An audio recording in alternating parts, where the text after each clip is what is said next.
2, 3, 4.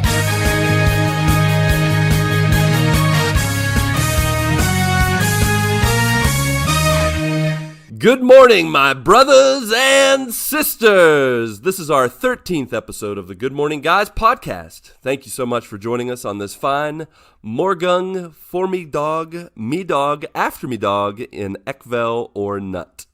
As we continue discussing the games of life amidst the other games we love to watch and play, I am one of your hosts, the one and only Brazilian mountaineer, Lucas Ham. Also, to my left, the judge, jury, and executioner of fake news, Patrick Novosel. To your left, are you sure? Yep. Oh, okay. Hello. Yep. To my other left, our resident renegade who can make you laugh in 3 words or less, Ronnie Johantis. Hey, how many times did you practice that intro? Because that was dead on. This is the first time I did it. Just improvising up there. Living by the seat of my pants. And the third person to my left, and last but certainly not least, a man with music in his heart and Doctor Who on his brain, Marc Boucher. I personally have no idea what just happened in the first 20 seconds of our recording this podcast. Well, I'm glad. But I'm sure it was probably great. I'm glad you joined us for the craziness. If this is your first time joining us, welcome. Don't be afraid. I have a tendency to speak in tongues. If it's not your first time, welcome back. Can't believe you're here. A little shout out as we begin to Sweden. That was the language that I so gloriously hacked and destroyed at the beginning. They're one of our listeners this past week, and I just wanted to give a quick shout out to them. And I love Swedish meatballs, and I think there's a guy on Twitch, O'Berry, that I follow.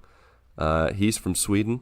He's a really cool guy. So far, Swedes in my book are 2 for 2. Any of you guys up for some Sweden action?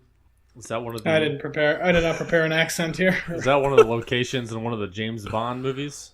Then I'm in. The only Swedish I know, I'm not going to say because it may be insulting to Swedish people and Muppets fans. Fair enough. All right. Well, we'll just thank you to you, one Swedish listener, I think from last week. You're awesome. We love you. Please don't take offense to my terrible pronunciation of your language. I love languages. I just can't always speak them.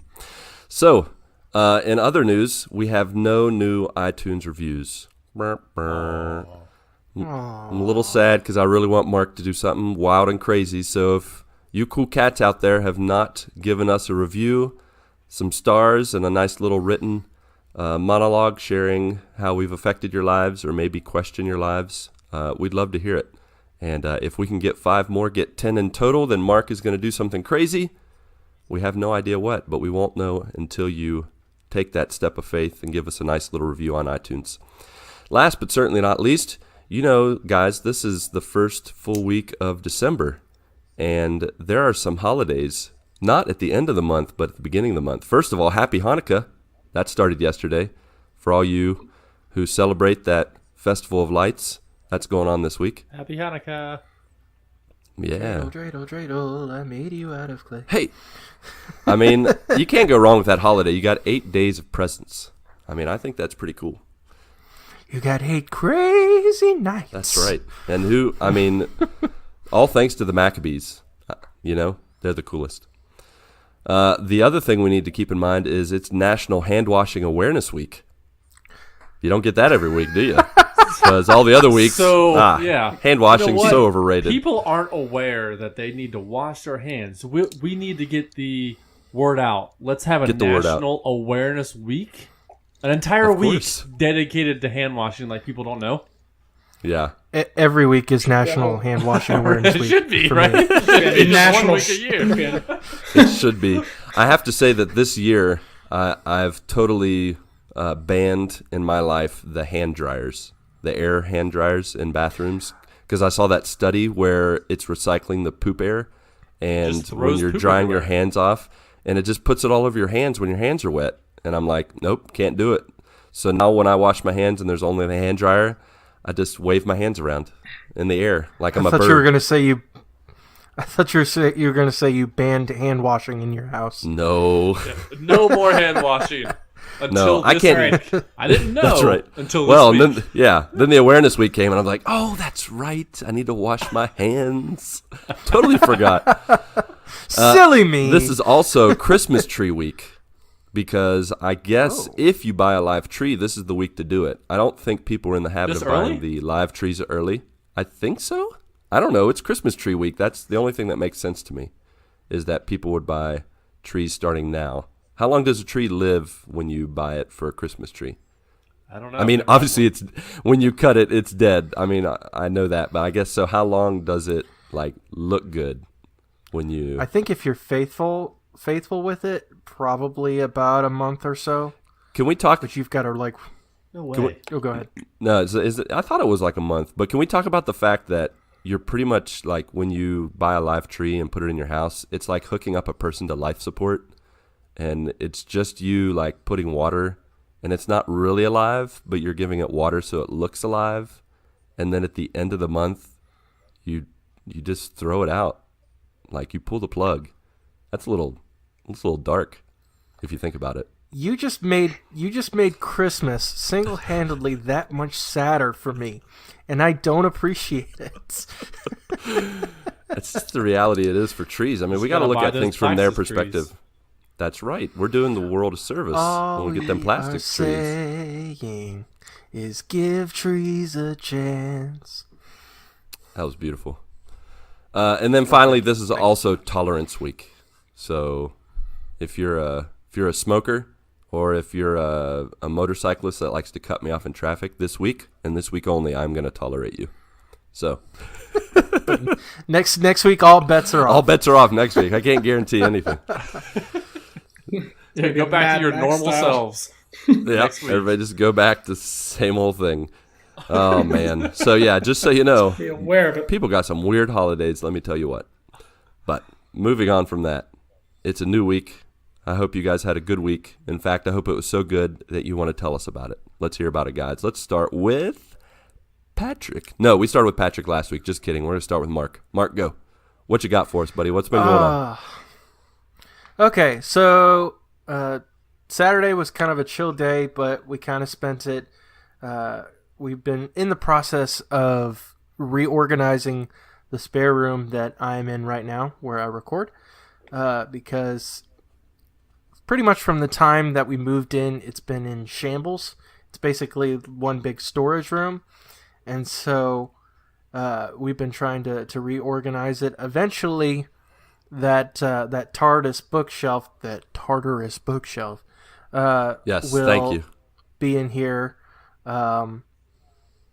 But we're trying to basically purge anything we don't need to try to bring some semblance of order and being nice to this room. It's good. It's good. So, yeah. So we were working on that on Saturday. And then I took my my youth group. So around here, we have a big mega church in the area. It's called Thomas Road Baptist Church, and they do a big Christmas show, like a Christmas spectacular. It's literally called the Virginia Christmas Spectacular, Right. and so so I took my youth group to that, and they had a great time with it. It was a great performance. Just great. It wasn't spectacular. It was not spectacular. I have actually That's too bad. seen it in years past. Unfortunate. Yeah. Did you try to get your money past years back? have been better. They should change the name of it then. Yeah. But like The Virginia Christmas Inn. formerly spectacular now. It's okay. No, they do a great job with it, but I think past years have been better, in my opinion. Including ones I've been in. Just saying. Oh. But yeah, we enjoyed it. Everybody had a great time. And then there's a fast food restaurant in this area of the U.S. It's called Cookout. It's literally like cookout food, like burgers, hot dogs, fries, all that kind of stuff. But it's it's not like your McDonald's kind of thing where it tastes like but it's okay. No, this is awesome, like grilled cookout style, good tasting, all American food. Starving, right? And it was salivating right now. Mouth. So we went there afterwards, and then Sunday was basically the day that my in-laws had us come over, and we helped set up their Christmas tree, put the lights on their Christmas tree, and we helped out putting ornaments on their tree as a family. So that was a fun time. Nice. I think I mentioned last week the Christmas embargo is up on the Boucher household. So we had started listening to Christmas music, but we didn't have our decorations up. So that was one thing we did this week. We actually got the decorations up.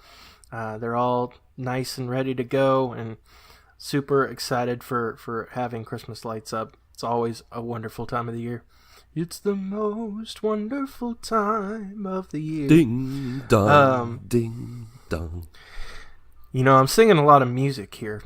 I'm feeling a theme coming on, but don't get ahead of yourself. Yeah, that was pretty much my week at a glance. Other than gaming update, for the first time in a while, I actually picked up a video game and started playing. So I was playing some Black Ops 4 the other night, the regular multiplayer, not Blackout, because I enjoy the regular multiplayer too. So I jumped back into that for a little bit, and I am going to make it a promise to myself and to you, my fellow Good Morning guys, and my fellow gamers, that I am going to finish my backlog of games, including Spider-Man, God of War, Shadow of the Tomb Raider I haven't finished yet. I actually, not too long ago, bought A Link Between Worlds on the 3DS that I've been wanting to play. Didn't finish that. So I'm making it a goal to finish all of those games. By the end of 2018? That is not going to happen. By the end of tomorrow. Well, work, forget about you. Overrated. See you later, Mark. We know you don't have time to complete the rest of this podcast. But yeah, so I'm gonna make it a goal to get it done. Because they're great games, I think you should do Spider-Man first. Oh, definitely. That's top on the list. It's Spider-Man, God of War, and then Shadow, and then I want to finish Link Between Worlds because I love Zelda games. And speaking of Zelda games, and I am ashamed of myself because I could have brought it up 2 weeks ago and neglected to do so. I believe it was November 23rd, I want to say, was the 20th anniversary of my favorite game of all time. Ocarina of Time turns 20 years old on November 23rd. Yep.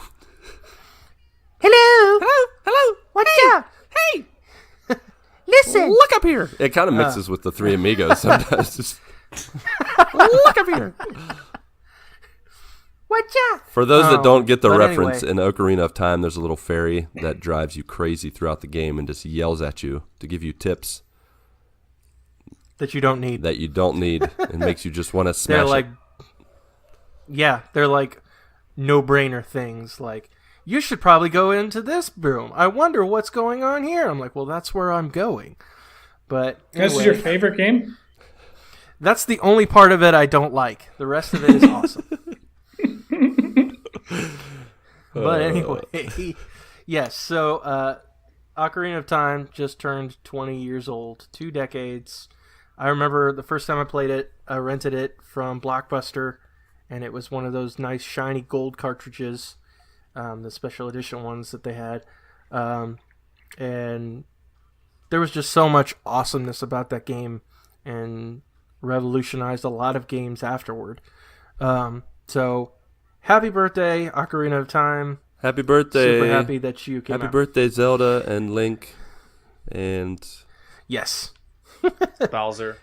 Not. Did you just say Bowser? Get off this podcast right now. I mean Ganon, Banned. Dorf, whatever you're called. Ganondorf. Either way, you're not wrong. So yeah, happy birthday to Ocarina of Time, and then one other small amount of gaming news, and then I will stop talking. Is actually they just announced for PUBG for the mobile app. They're actually doing it. Yeah, I can't wait. They're doing Jeez. they're doing a crossover event with the upcoming Resident Evil 2 remake. Only on mobile? So, yeah, on mobile. Those have the same graphic fidelity, right? Like the original Resident Evil 2 and PUBG. They run about the same Zing. zing frames per second and all that stuff, right? They use the same graphic card, rotary girder, whatever it's called. Well, one Resident nothing Evil. Lucas. Well, this Resident Evil 2 thing is a remake. It's a remastered version, so it's supposed to be better. But apparently they did not specify how the crossover is going to work. But it's just the fact that it is happening in some way, shape, or form. They're going to cross over PUBG Mobile with Resident Evil 2, and that tells you how slow this week was in gaming. Awesome. Now, obviously, next week we'll have some wonderful things to talk about because the Game Awards are this week. Yeah, we will. Spoilers. So we will definitely be talking about that. But that is it for me. Lucas, how was your week? My week was... it's been better. So this time last week, we were, of course, doing our podcast. And then after the podcast, Mr. Patrick and I had an epic encounter playing Broforce. We finished our bromance last week, and it was epic. It was so epic that it lasted for me until about 4:30 in the morning. And I could not believe you were still awake. with each hour that passed, I think it took us almost 3 hours to get through like the last couple stages, and then into that, probably an hour of that was the last stage when we fought Satan and destroyed him, and it was really fun. But man, we stayed up way later than I was mentally prepared to do. So after that, I got about 2 hours of sleep, and then the next day I felt surprisingly good. And instead of, against my better judgment, instead of taking a little extra nap, taking a little extra rest, I just went through the day. I was like, I'm fine. I got 2 hours of sleep. It'll be fine. I'll have a normal time of sleep the next day. Well, the next night I slept terribly, and all of a sudden all those symptoms of the flu came. And then Wednesday came, and I all of a sudden just, I don't know if you guys have like different symptoms that come about when you are sick, but when I am sick, one of the first things that hits me is I start to salivate uncontrollably. It's really disgusting. I have to if I swallow too much of my saliva, it makes me nauseous and sick, and so I spit it into a cup, and it's really weird. I've done it for a really long time, but since I've been in Brazil, this is only the second time I've gotten sick. But man, I got sick. And Wednesday I started kind of having some of them flu symptoms, and Thursday I felt like I had gotten hit by a train. Friday I started getting a lot of the drainage and blowing the nose and coughing, and my voice even now is a little bit is not 100%, but I survived the week. So most of the week I spent sick. No thanks to Patrick and Broforce. It was totally worth it. But man, it was awful. It was Satan's fault. It was Satan's fault. He did it.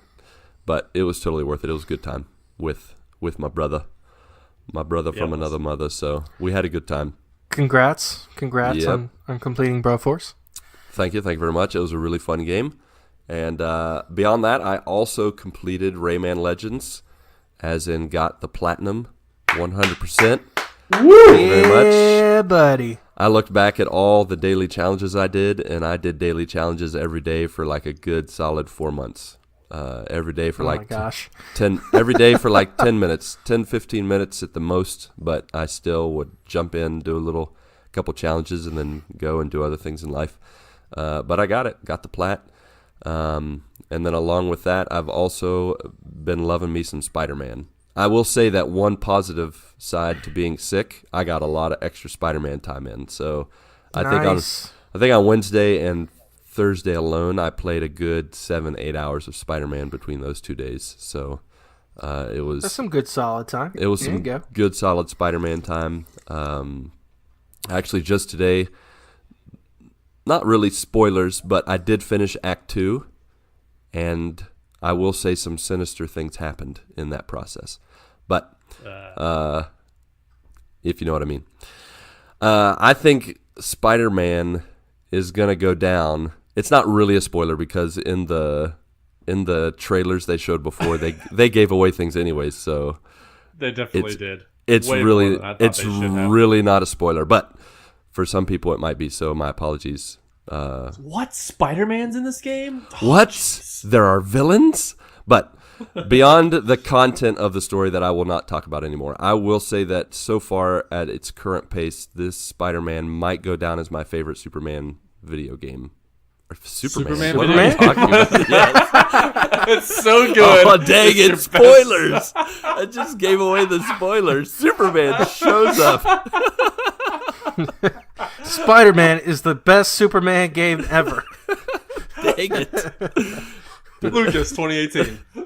yeah. Put that on the box art. No. You can edit that later, right, Pat? You can edit that out. Thanks. He's not going to, though. I can, but I won't. But you won't. But no, backpedaling on the superhero.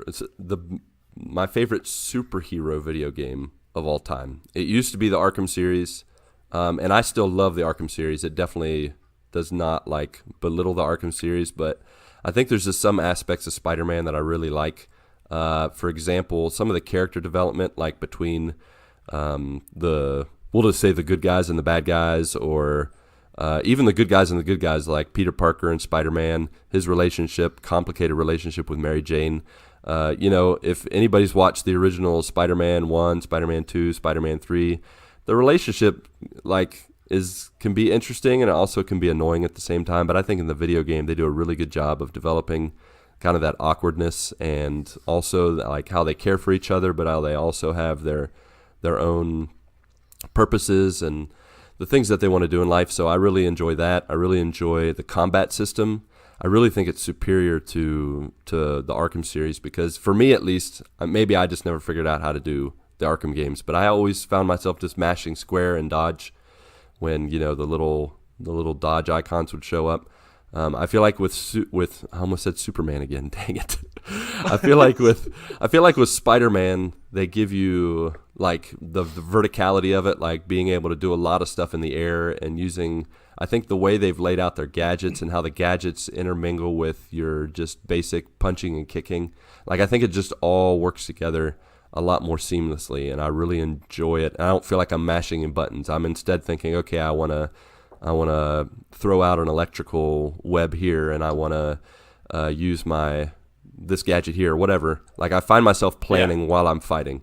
I found that with Spider-Man. So beyond that, I really like all the collectibles matter. In the Arkham games, you collect all those Riddler trophies, and I know that in the end, the Riddler trophies will give you, help you capture Riddler or give you some kind of secret. But in the Spider-Man game, all the collectibles go towards upgrading and buying gadgets and buying suits, and I really like that. It feels like everything has a purpose.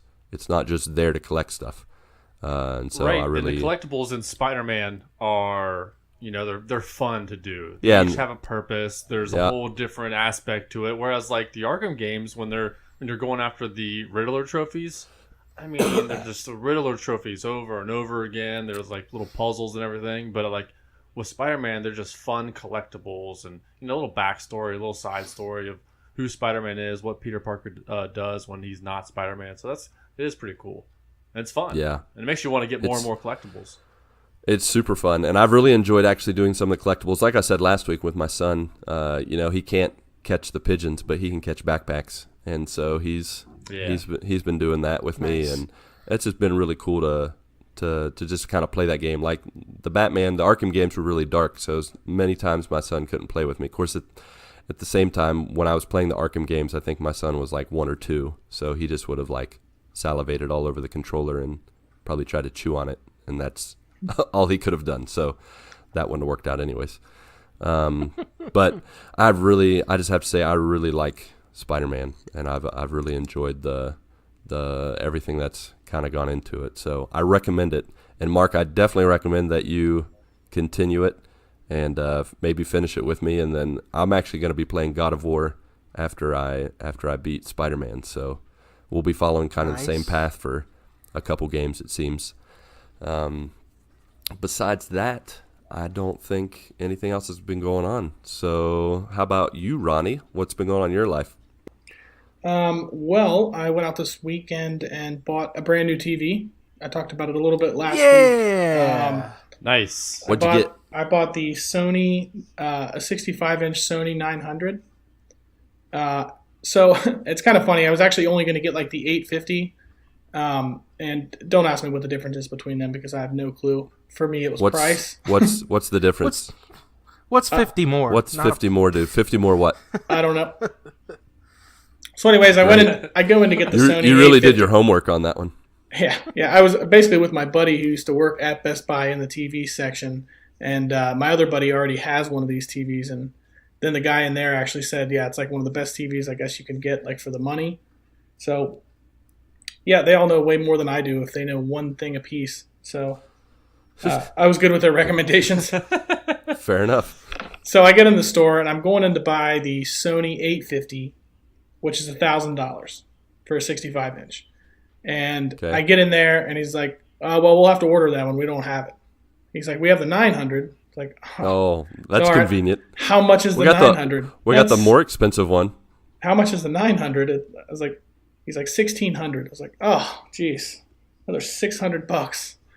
So then I had to ask myself the question, do I want to pay $600 to come home with a TV today? And the answer was yes. So I bought it. Yes, I did. So there it is. Like, I'm not coming back here. But so I bought the nicer TV, which, yeah, it's fine. It's fine. It's fine. I would hope it's more than fine for $1,600. I will tell you, the one I was using before, I think was like an LG, and it has to be like 8 to 10 years old. So it is a huge difference, like just plugging in that TV. And like we played games on it and stuff like that. And man, it is a huge difference. I mean, you can see everything. Like I found myself in like playing Red Dead Redemption. I'm trying to read that little like writing on the screen that pops up to see what I got. Like, and sometimes it was like hard to read on the TV. And I was like, on this TV, man, everything is just crystal clear. Nice. So I made it into the century basically with a new TV. It's probably like, I don't know, I can't remember if you have worn glasses before, Ronnie, or if you wear contacts, but every time I get a new pair of glasses, I realize how blind I was before. And then all of a sudden I'm looking around and I'm like, oh, the leaves, they're green and clear and wow. And that's how it is when you get a new TV. Where did this third kid come from? Take the glasses back. I don't want the glasses. I want my old glasses back. 2 kid glasses back. Yeah. Yeah, I know exactly what you mean because I basically wore glasses most of the time growing up. So it was like every single time you went back, your eyes are worse, and you get on a new pair of glasses, you're like, oh my gosh, the world is beautiful again. But so the new TV is impressive. Like we played some games and stuff on it, like just so much different with a nice TV. Man, I bet you Superman would be a really cool movie to watch on that new TV, huh? And that actually brings me to my next point. The first thing I did on that TV is watch a movie. And that was... Don't do this to me. Robin Hood with Kevin Costner. Oh, Ronnie. I don't think that might have been the Prince of Thieves movie. And I'm not going to lie. Like, if you've ever seen that movie... That movie's awesome. That movie is awesome. That's a really good movie. But for the seventh time, you have failed us. I thought we were only up to rebelled. 6. No, this is the 7th time. 6th time was last week. Yeah, you need to change your notes. Yeah, that's going to be rough. Yeah, so you have to be up to like 40% now. Oh, did I say 5 a week, though? 5%? I thought I was 5% a week. I thought I was I love how giving every them week he out at questions random. this. Yeah, every week he questions Whenever it. I Like, we're gonna decided to add change another it. 5, since it's the 7th, I will add another 5%, making it now 10%. He's just gonna wait till it's 100. No, we're gonna Like get up to 4 like months. 300%, and he's just gonna be like, "Yeah, I'm definitely gonna watch it next week. That's Definitely, exactly 300% chance." No, I'm going to watch it this week for sure. Oh gosh, don't just keep your lies. You sit on a throne of lies. One of these days, I am going to watch it. I don't know when, though. Uh-huh. I was busy buying new TV and watching Robin Hood I didn't have time. Yeah, how many times did you watch Robin Hood or watch a bunch of useless stuff that's not Superman? I watched it once. I played Red Dead for a while. And Define a while. probably the other 8 hours of time that fills up. But I'm also going to get this like Sonos soundbar, which is apparently this awesome soundbar. So I'm pretty pumped about that. I'm going to get that this week. Are you going to get Now I that gotta from the make it same friend? You better watch out. That friend is going to be like, "Hey, we're fresh out of this soundbar, but we've got this mega super soundbar for." Well, he didn't. 1,000 He more. doesn't work there anymore. He just used to work there.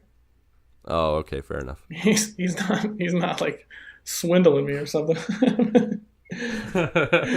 No, he just used to work there, and like he's like big into like technology and TVs and stuff like that. So he's like reading all the reviews of them and stuff. Just looking out for you, man. Yep. So I mean, I'll pretty much take his recommendation. Like I said, he knows more than me about any of this. Whatever I get is going to be cool, I'm sure. And then the sports news that I have for today. I don't know if you guys saw this, but that Kansas City. I know. love That's the sports. first time in 3 Wait. weeks, I think. Before you continue, you know who else loves sports? Justin Seibert. He loves sports, and he wants to throw an easy one at you. Okay, he's got a question Let's for hear us. what Our Justin first question Seibert of has the to show. say.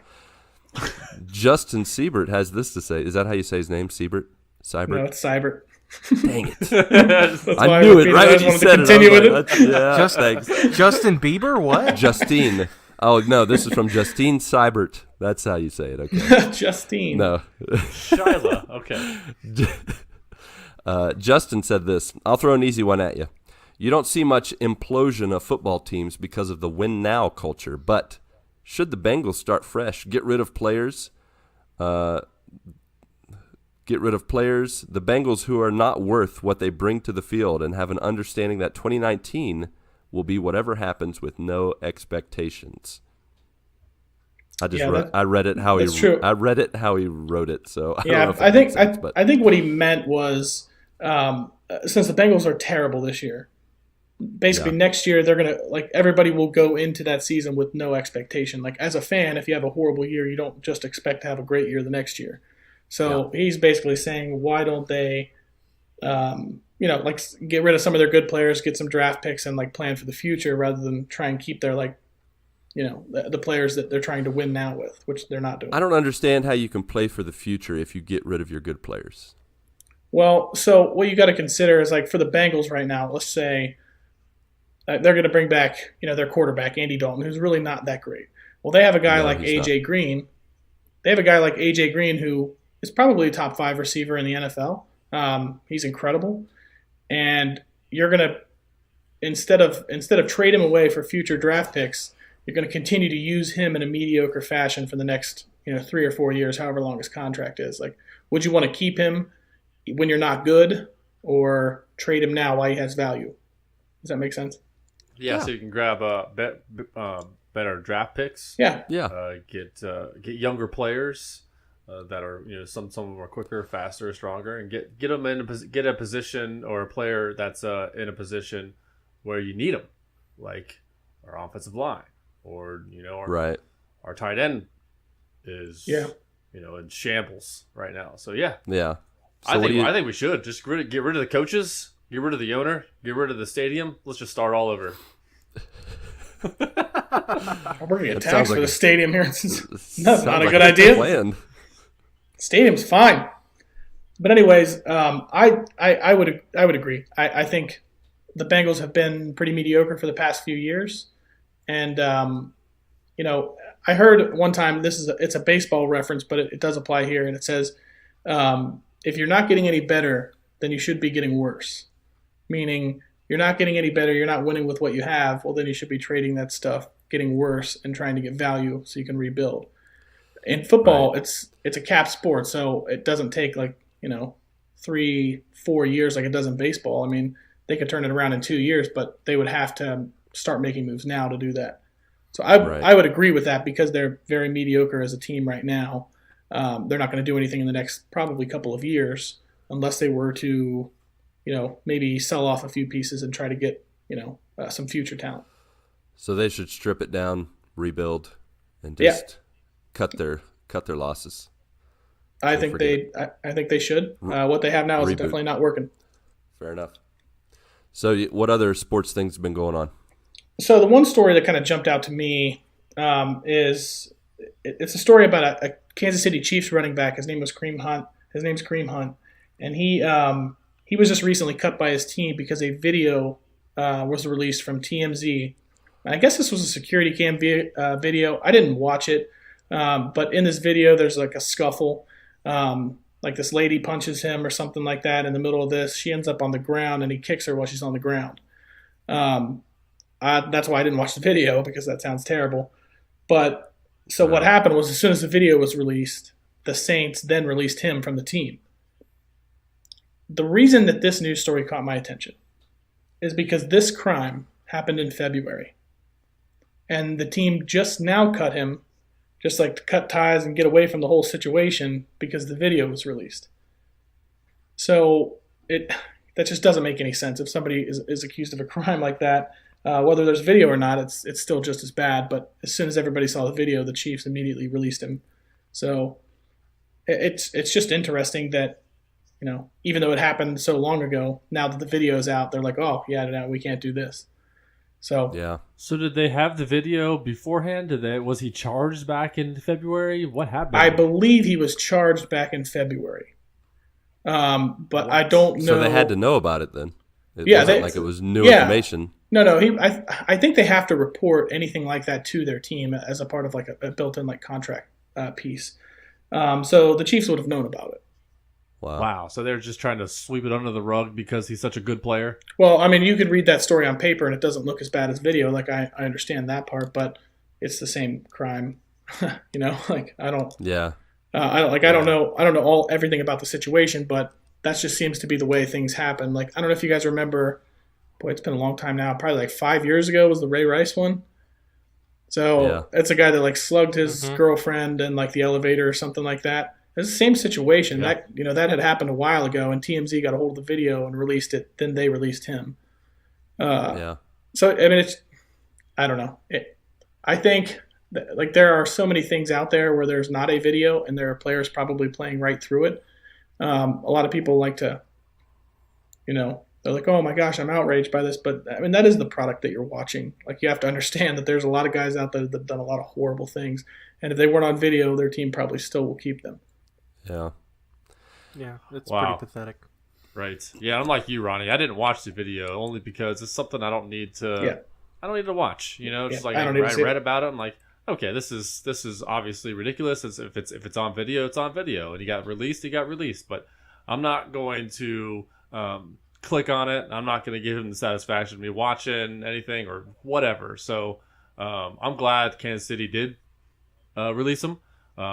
I'm surprised they didn't do it sooner. If they already knew about it. But yeah, I mean, what happened to Ray Rice? He was suspended for like 6 games. But did he play another down in the NFL since then? I don't think so. No, he was suspended initially for it was a small amount of games or whatever. Then the video was released, and then they pretty much then the what is it? The Ravens cut him or something like that at that time. Yeah. I think it was the Ravens. Yeah.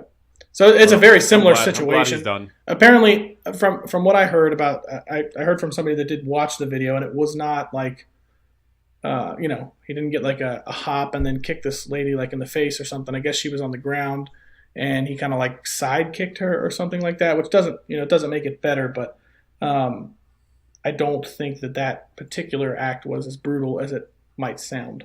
I guess, if that makes sense. I'm not going to watch the video, so I'm going to take their word for it. Sure. But yeah, never okay in the situation. And it just... Yeah, definitely not. As far as the NFL is not interested really in morals, They're just interested in the product that they put on the field. And, it's sometimes there's some bad dudes out there if you were to read. So just because they're not on video, they're still on their team. Well, as a part of this story is a part of the issue that this was known back in February. And, I mean, I don't have any other information than what you're telling me. So to me, it sounds like they found out something in February. There were charges. I don't know. They said, hey, don't do it again. Or I'm sure they had some kind of disciplinary action. And then now the video comes out, and then they say, ooh, that's too much exposure. You're gone.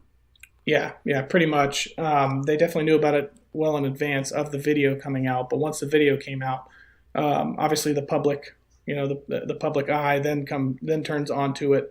But the story is really not even about the team, which is the most ridiculous part about it. The story is about the player and the act.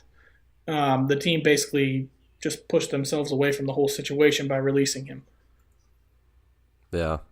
I mean, on the team's part, that it sounds like to me they took the easy way out in terms of just saying, oh, this has gotten too hot for us to handle. Yeah, and they continue to play him, and he's a very good player. If you don't watch football, he is a very good running back. He's actually only his second year in the league. I think he was Rookie of the Year last year, maybe. So very, very good player. It seems like they knew about it for a while and let him play until it was basically too much public heat, Yeah. I think in a bigger picture, like in talking about what he specifically did, that should not be something that is swept under the rug or, when that happened in February, I would hope that besides the law that the team did something to discipline him, because that is not an action a man should take. Really on anybody, but especially on a woman, and to have to take those kind of actions. But at the same time, to react to the media like that and just kind of, I don't know, I feel like our culture these years, especially as social media has grown, it just feels like there's more reactionary things happening, and you'll find out of people losing their jobs from a tweet they posted like 3, 4, 5 years ago. And it just gets such a slippery slope. Like, people say stuff and do stuff. I think decisions like this need to be made in relationship, not just in letting people go because they don't want to deal with the fallout. Like, when you're a part of an organization, you should be you have a contract with them, but you should have a relationship with them, and there should be, it should be worked out, or more effort should be made to kind of deal with it instead of just saying, nope, once it hits social media, we can't handle it. So they just drop them. And I just don't think that's a healthy practice. So on that end, I can't agree with that kind of activity, especially when they already knew about it. And then they're taking this action just because the video came out.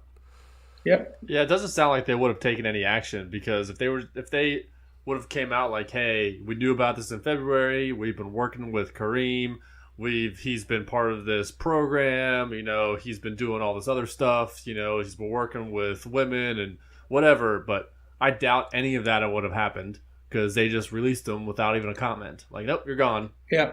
So I don't believe they did anything. Yeah, I tend to be right alongside you guys. But the last thing that I have for news isn't really news. It's actually just a question that I have from earlier in the podcast. Lucas said that he's avoiding all hand dryers because they blow the poop air. They recycle the poop air. Is that what I'm understanding? That is correct. Yeah. So if it's recycling the poop air, don't you feel like then the poop is already just in the air and you're just walking through it face first every time you enter? No, you are walking through poop air. No, I will give you that. But I feel like if anything, it's taking the poop air away from your face and blowing it towards your feet. No, it's not blowing it at your feet, because they have these hand dryers where it's compressed air spraying on your wet hands, and when your hands are wet, they grab more of the poop molecules, and then your hands get dirtier. It's not, I'm not walking around with my mouth hanging open. I'm breathing through my nose. My nose is doing its filtration thing, but my hands, they have no defense. You're breathing in poop. You're breathing in poop there. Yeah, don't breathe in when you walk. I'm not the only one. You're doing it too. As soon as you walk out of there, you're poop-faced. Oh, I don't know about you. I carry a mask with me at all times. You're a liar. Fake news, sir. Fake news. Hey, get that fake news out of here. God built you with an immune system for a reason, so I think it'll be okay. Yeah, but that is all I have for the week. Who do we have left? Who's the lone man we have left? The lone man with the tall hair. Patrick Novosel. Yeah, that'd be me. Thank you. Actually, my name is Spider-Man, not Superman. As much as Lucas wants Spider-Man to be Superman. Spider Cop. So this past week, nothing too crazy happened. A lot of gaming, a lot of family time, but we didn't really have any plans this past week. We got a new couch. We had given our couch, our old couch, to someone who needed it. They had it's an old lady. She lived by herself, and she had a double or a twin bed in her living room as her couch. So we gave her the couch that we had, and then my wife's aunt and uncle, they were getting rid of their couch because they were going to buy a new couch, and their couch was better than ours. So like it actually worked out to be great. So we took theirs. Now we have a new couch in our living room. Good stuff. So that's cool. Yeah. Put some Christmas lights up outside. It was like 50 degrees, 65. Oh, 65 degrees on Sunday. Heat wave. Right? It was like the warmest Bengals game in December history or something like that. So, but there was like 40-degree winds going on, so it was kind of rough putting up the Christmas lights. But I mean, it was like, I mean, putting up Christmas lights when it's 65 degrees, it's absolutely fantastic. So we did that, and that's pretty much it. Nice. On the gaming front, played Blackout. Got another win with Bengal Man 09. I'm up to 32 loot boxes in Overwatch, so 68 more to get to my 100 before I unbox them. So on my way, I'm hoping to get about 75 by the end of the year, and then the rest of the 25 in January. So hopefully in January I'll be able to unbox those. I'm assuming that's going to take like 3 hours. I have no idea. I have no idea how long it's going to take to open up those 100 boxes. So that'd be cool. I played Red Dead Redemption on the last chapter of Red Dead Redemption 2. I think I'm like 4 or 5 chapters in, or 4 or 5 missions into chapter 6 of like 15 missions. So I'm getting close to the end there. And then I played some more Beat Saber. My wife actually tried Beat Saber this week. And she loves it. Absolutely loves it. Yes. Awesome. She's not a gamer by any means. So when she put it on, she's like, "Can I play one more? Can I play one more?" Oh man, that's the best. Just one more. Yeah, the fever. Yeah. The old one more trope. So yeah, she was doing the one more thing. So it was kind of cool to see her do that. Now, did you teach her how to do the Beat Saber? Did you do it like like when a guy teaches a girl how to golf, or did you It's all in the hip. make a moment out of it? You were like, "Let me show you how to do this, honey." Come on. The biggest struggle was putting Make on a the date VR night out of it. Oh man, that hat! I've heard bad things about She that. had no idea. It was all blurry and everything, and so she has her ponytail getting in the way. So yeah, but she absolutely loved it, and it's one of the best peripheral games that are out there. Up in the echelons of Rock Band and Guitar Hero kind of games. So it's awesome. Nice. And last, and certainly least. Wow. Okay. Certainly least. I played this little game called The Quiet Man. Oh yeah, you did. Oh, I think it was last year, or was it earlier this year? I don't remember. It got released or got unveiled. There's a trailer for this game where the lead character was deaf, and he had to go through the story as a deaf. I mean, it sounded cool. The gameplay was all 3D models, and the cutscenes were all full motion video, live action video. And to me, that sounded awesome because I really like the Quantum Break game. Where you have your gameplay, and then in between chapters, you have live action scenes. a 22 to 30-minute episode. So I was like, oh man, this sounds straight up my alley. And then you don't hear anything for since it dropped. And all of a sudden, oh, it's out. It's out on PlayStation. And which we got there was no fanfare about it. There was no advertisements. It was out. So that didn't sound good off the bat. Yeah, but that's never a good sign. It was only 15, right? Yeah, but it was only $15. So I was like, I don't know. I still think $15 might be too much if I didn't hear anything about it. And then the reviews started to come out. And the reviews were like 3 out of 10, 2 out of 10, 4 out of 10. It was just like hovered around the threes. I'm like, ooh, this doesn't sound like a good game. But I still wanted to play it. Because sometimes you play a game, or I play a game, and I like it more than others, regardless of what the review score was. So I bought it anyways. And I decided to stream it. And I didn't know much about the game. I didn't read any of the reviews. There was no really previews for this game. So I'm going to go through this game. I'm going to act like it's a review. I wrote a ton of stuff down. Bring it. And, right. So I'm going to start with the overview for this game. So I'm going to set the stage here. So this game is you play as a deaf guy named Dane. The concept of this game is that since you're deaf, you can't hear any dialogue. The ambient sounds are all muted, and so it's up to you to interpret the live action scenes just through the mannerisms and the nonverbal cues. So that sounds cool, right? I mean, that's unlike any other game that there's been, so it sounds pretty cool.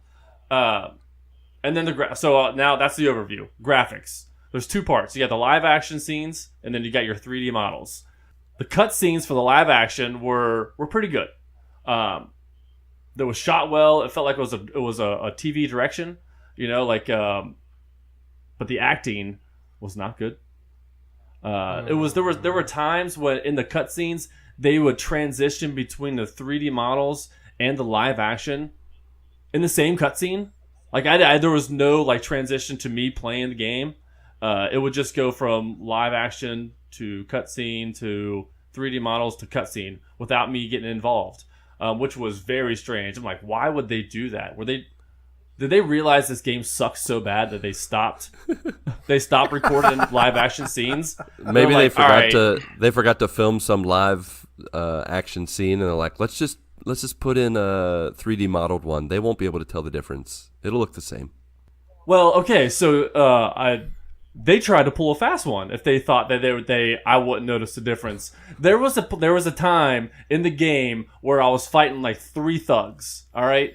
And I beat them up. 3 thugs more come in. I beat them up, and I don't know how many times these guys came in. So they kept coming through. That wasn't repetitive at all. No, it was super repetitive. It was yeah. So I beat up, I don't know, about 15 of these guys, and then the police show up. And these police guys are the same character models, the same faces as these thugs, just with the police officer outfit on. I'm like, you've got to be kidding me. You're trying to pull a fast one on me? This is ridiculous. So anyways, the graphics on this, they're not, I wouldn't say they're PS4 quality. I would say they're late PS3, maybe middle of the generation of PS3. Not PS4 quality. Yeah, so those fight scenes, they felt stale. Over in the beginning of the game, the fight scenes were like, oh, this is actually pretty cool. This guy knows how to fight. He fights like he's the one from the Matrix, like Neo. He's got all these crazy different moves. He did, yeah. Yeah, but it was the same thing over and over again. And about an hour into it, the fighting started to get stale. There was no role play elements to it. I mean, there was no upgrades. There was no nothing. It was pretty terrible. The graphics, I mean, I wouldn't say the graphics were terrible, but I would say they were subpar to the generation that we're in right now. You know what's terrible was Dane's haircut. My goodness, his haircut was awful. Oh, dude. I mean, yeah, it was pretty awful. And in my stream, I made mention of it. This guy's got to get a haircut, But one of the best things about this, since it was all like there's no dialogue, everything was muted. I decided that I was going to dub it as I played it, because that was the only way you could get through it. Your dubbing was hilarious. I can't imagine just playing that game silently and just watching. Because why did none of the characters act like, or at least like pay attention to the fact that he was deaf? They talked to him like he knew what they were saying, and they would just carry on these long monologues, or they would try to have a dialogue with him, and they're just like, well, what do you think? What? And you have no idea what they're saying. It was crazy. Well, yeah, and there was a scene where he is in the passenger seat of a car staring out the passenger window, and then the driver is just talking. Yeah. Like, hello? He cannot hear a word you're saying because he's not looking at you. He's deaf. Do you not know this? So, it was a guy who's known him. The driver was a guy who'd known him since he was a child, too. I know, right? So he knew he was deaf. Well, actually, every one of the characters knew he was deaf. They were all like childhood friends. Some connection from his childhood. And there were scenes in the game where Dane wasn't even in the scene, but it was still muted. Yeah. Like, there's still no dialogue. Like, that makes no sense. Why? I know, right? If I'm going to be playing as Dane, like, if I'm going to be in the scene, I can't hear it? Okay. But if I'm not in the scene, why do you not let me know what's going on? Yeah. That was terrible. Gameplay was terrible because there was only like 4 buttons. Like, square was punch, triangle was kick, and that was pretty much it. There was dodge, which I only used on boss fights. There was grapple, which I used twice because once you grapple, you let go of them. There was no like modifiers to it. There was no control scheme. They didn't tell. There's no tutorial for it. Oh my gosh, I'm getting fired up just even talking about this thing. This game sounds like the gameplay was terrible. It was just pretty much square all day. Square, squares. Punch, and then rinse, repeat. Punch, rinse, repeat. Yeah. So that leads me into the story. Story sucked. Story was absolutely terrible. There was because you couldn't understand them. Because there were why some of the cutscenes were done through the 3D models, and the character models were so bad that you couldn't follow the lips. They're like, oh, what the heck is he saying? I have no idea. I mean, like with a live action, you could at least kind of tell what they were saying. But man, there was actually a time where I think it was close to the end of the game. I was so mad that I didn't know what was going on in the story that apparently it looked like there's a twist. There was a huge twist at the end. You know, this guy looks like he's dead, and he's got shot in the stomach like a few minutes earlier, and they like kind of like zoom in. He's like laying on the ground on his back. The camera zooms in on his face. I'm thinking, this guy's not gonna be alive. Don't be alive, please. And then he opens his eyes like it was like some revelation, like, oh my gosh, he's still alive. And I remember I just like put my hands on my head like, oh, I don't care. That was that clip you sent was hilarious. So like, oh my gosh, I don't care. Yeah, that was perfect. Oh. So yeah, so I finished the game, and at the end of the game, they're like, hey, if you want to play this again, you can do it with audio. And I'm like, yeah, no, I'm not going to play this pile of trash again. Are you kidding me? I read I wouldn't even wish. I read the story online afterwards because I knew you weren't going to play it again. And I was like, I got to know what happened. And it really is a nonsensical story. Like, it doesn't make any sense. I read the story on Wikipedia and like all the connections and who everybody is and why they did it. And it doesn't make any sense, man.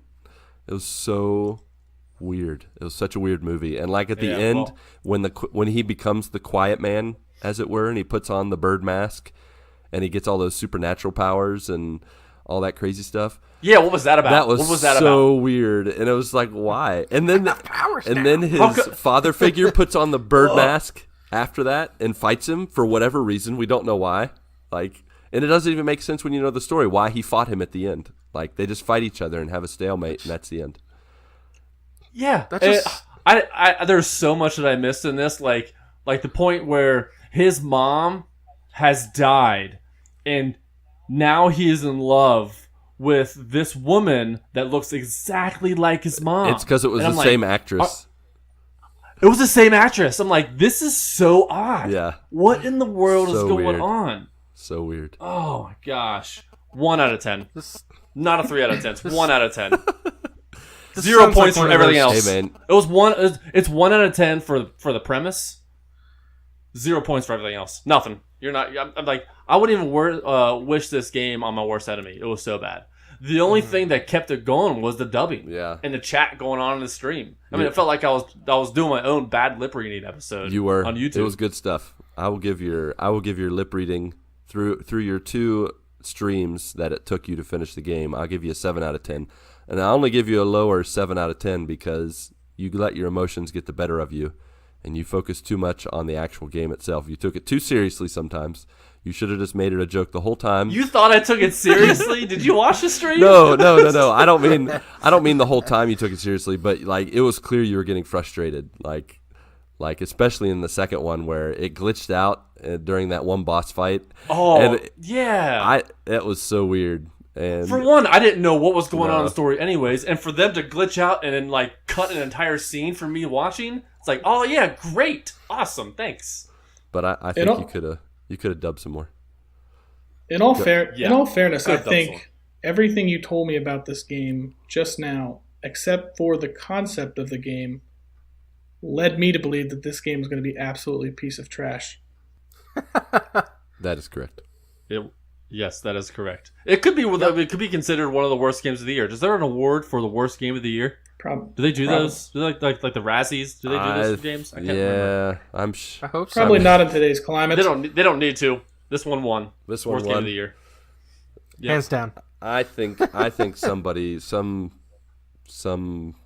magazine internet people, they give out that kind of stuff, so I'm sure it'll show up for sure in some kind of video game Razzie award. Faux show. Anywho, that's all I got. I do have one fake news or real news. Let's hear it. Friends is leaving Netflix at the end of the year. Real news or fake news? Fake news. I'm going Real to news. say I'll go real news. It's real news. The contract ends. Oh, End no. of the year. Sad day. Is Netflix definitely not renewing Yep. it? Because I feel like that would be one that they would want. I think it's a WB property, and I think WB is doing their own streaming service. Are you Everyone's doing serious? streaming service. The reason why I cut the cord is because I didn't need any more streaming. I didn't need any more channels. Now they're making and now channels it's out like, of streaming. hey, you're cutting your cord, so we're going to make all these different streaming services, so it feels like you never cut the cord. Yeah. Awesome. Yeah, it's true.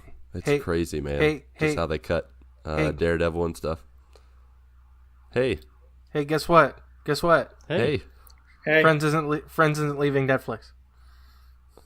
What? Friends isn't leaving Netflix. They Did confirmed it? What? Did they re-sign it? New contract? Even though it said that it says on there that it's available until 1/1/19, that it says in this USA Today article, which I can send to you, that there are no immediate plans to drop the show. So it is not leaving Netflix. look at Mark So, going to but the Google. contract so he's is right. up. So the contract is up, but they're still able to have it on Netflix? What?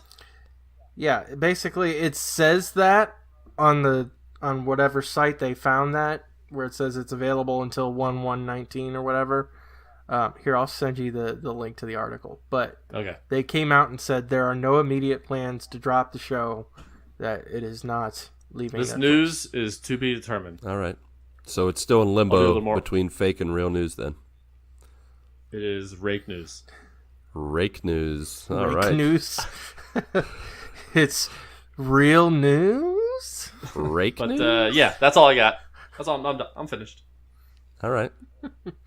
I totally forgot something in my update, and I'm going to say it real quick, not to drag it on. I totally forgot that I watched Gabe's Extra Life stream this weekend. Oh, yeah, that's right. And Yeah. Yep, and- Nice. Yeah, he raised a ton of money. he did. He surpassed his $500 goal. I think it was like over $600 that he raised for the kids, and actually got to play some Overwatch with him and Ed and Chris and Tim, which was awesome. Well, was Ed there? No, maybe Ed. I can't remember. But I know Tim and Chris definitely were there. Cool. And Lem was there, and all the other cool kids. But except for Patrick and Lucas and Ronnie, they were not there. But yeah, so that was awesome. Cool, man. Well, I also had something from my update that I forgot to mention. I had second Thanksgiving. So I got a double dose of Thanksgiving and went and visited the in-laws of my in-laws. I went and visited them and had Thanksgiving with them and some other family and friends from Brazil. It was a wonderful time. We played games after we ate some wonderful food. I did get some turkey, so that was a plus. And I won a round of Rook. I don't know if you guys play the card game Rook, but play a little bit of that. Won a round of that. It was nice. But after I had my second Thanksgiving, I definitely returned back to the Christmas season and made sure on the drive, the 2-hour drive home, that we listened to nonstop Christmas music to re-enter back in the Christmas spirit, because as you know, Christmas music is the very best way to get yourself in the Christmas spirit. And I think music in general is powerful, am I right? And I think we can all agree that music has had a big influence on our lives, has affected us in many ways. And that is the topic of our show today, music.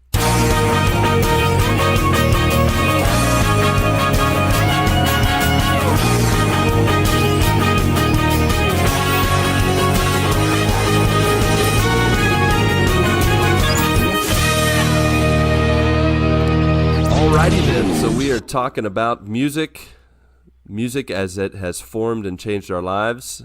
As we already know, our music man of the group is Marc, but all of us here have a variety of bands, songs.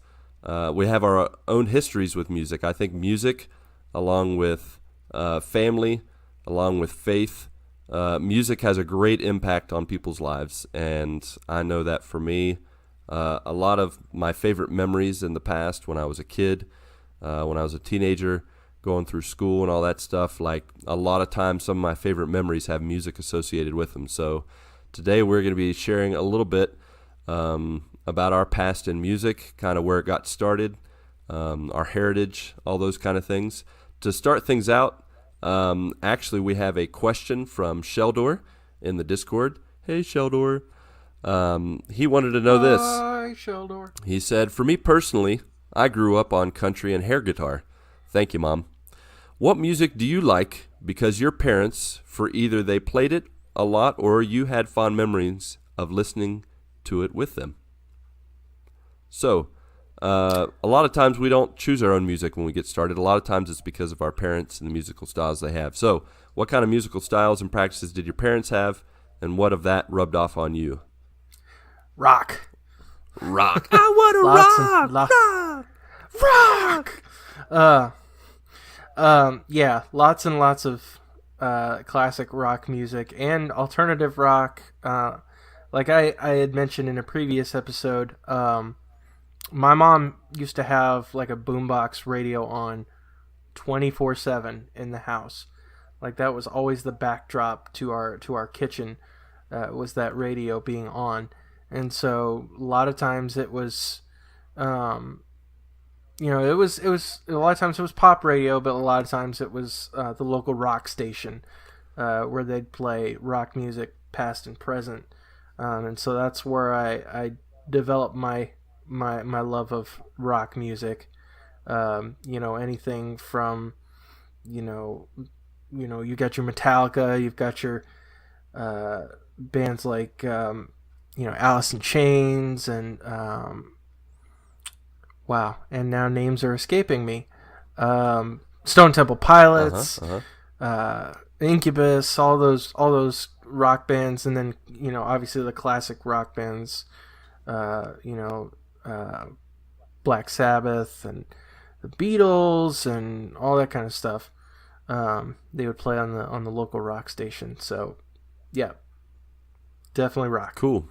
And my dad was a huge Aerosmith fan as well. He used to sneak into, because Aerosmith is from Boston, And so he used to sneak into clubs to watch Aerosmith play. Nice. When they were first starting out. Man, I love me some Aerosmith.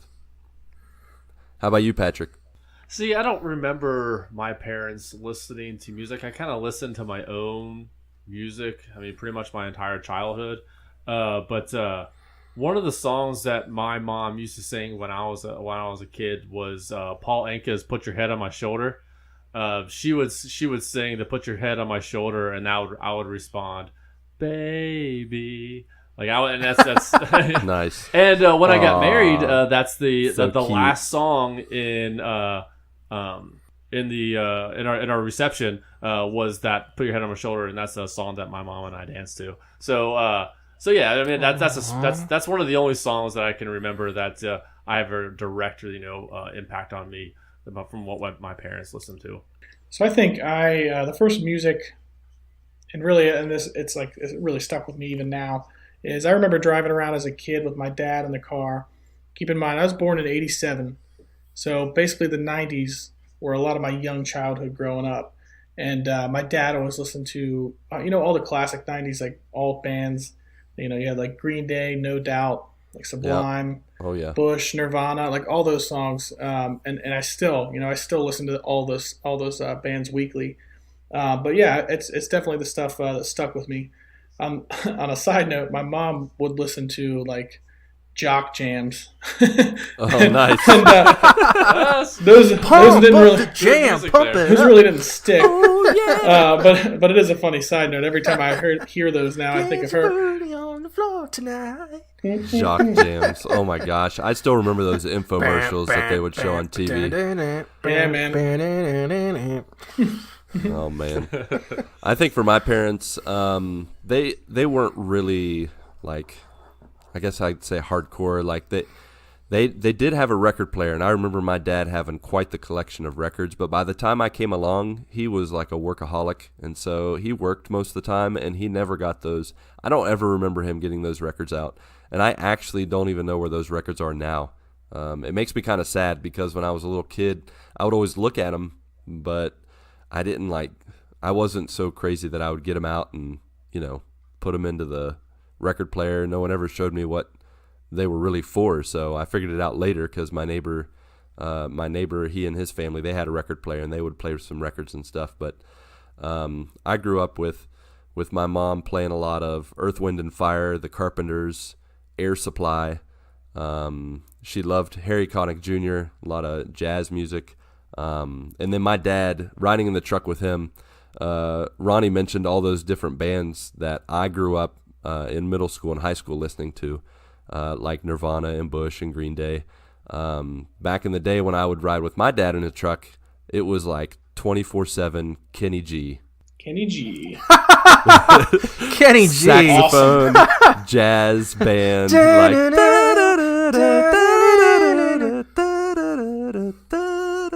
like that's smooth. Anytime I would ride with him, like that's what he was playing. And he had some other cassettes and some other CDs that he would play. I don't even remember the name of them, but they were like almost like jazz garage band where they started throwing in. I don't know if you guys seen that episode of Friends where Ross introduces everyone to his music skills on the keyboard. And he starts like pressing all the buttons, he's got the synthesizer going, and my dad loves synthesizer jazz, like a mix of synthesizer and jazz music. It's very strange. And so I grew up listening to that kind of music too. And so that was where things were for me. I definitely from my mom got my appreciation for, the 70s, the 80s music. She listened to a lot of variety of that.